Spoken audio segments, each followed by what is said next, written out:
Вау! На учебу в Якутск Матьюс приехал 4 года назад из Замбии и за это время усвоил главную науку. Чтобы не околеть в 40-градусный мороз, надо просто теплее одеваться. Поехать за высшим образованием в Россию стало делом принципа. Когда Матьюс был еще школьником, из теленовостей он узнал о командировке российских микробиологов в Западную Африку. Тогда вместе с коллегами из других стран им удалось остановить распространение смертельного вируса Эбола.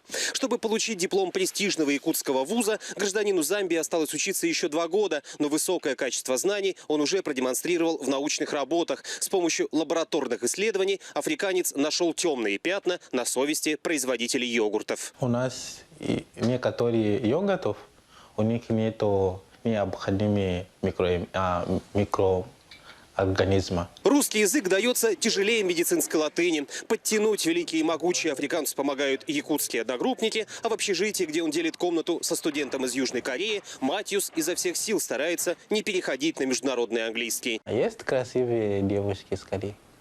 Красивые девушки? Да, здесь. Я никогда не видел. Я тоже.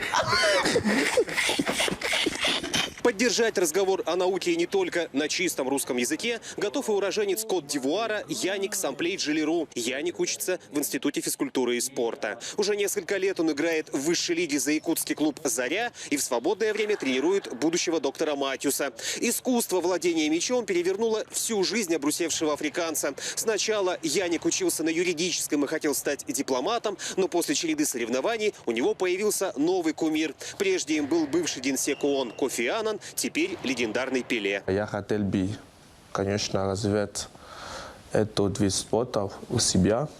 Дай бог, все получится. Многие вузы страны от Калининграда до Владивостока переживают настоящий бум интереса со стороны африканских студентов. Всего их около 17 тысяч. Медицина и фармацевтика, экономика и нефтегазовое дело, строительство и электроэнергетика. Вот те специальности, которые выбирают молодые люди с жаркого континента. Качеству российского высшего образования африканцы доверяют еще с советских времен. Полученный в нашей стране диплом дает стопроцентную гарантию трудоустройства у них на родине. Сергей Ансытин, Максим Минцев, Роман Кутуков, Дальневосточное бюро НТВ.